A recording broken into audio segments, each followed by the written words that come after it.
Another day, another story. C is a powerful, general-purpose programming language that was originally developed by Dennis Ritchie at Bell Labs in the early 1970s.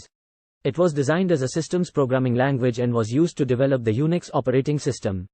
Today, C is still widely used in the development of operating systems, device drivers, compilers, and other system software.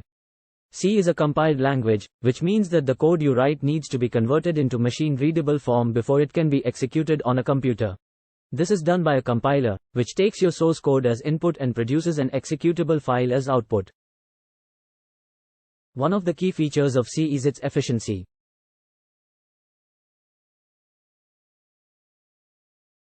It is a relatively low-level language, which means that it provides direct access to computer hardware and memory.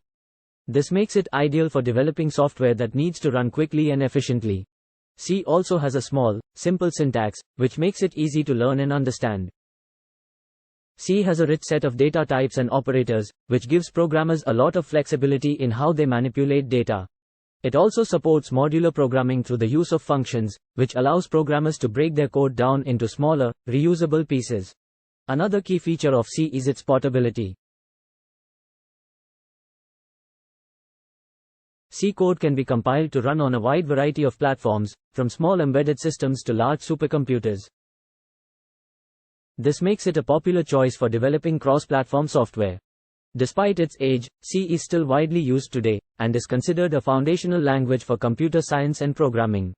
It has been used to develop a wide range of software, from operating systems and device drivers to applications like web browser and video games. If you are interested in learning programming, C is an excellent language to start with, as it will teach you many fundamental concepts that apply to other programming languages as well. Thanks for watching.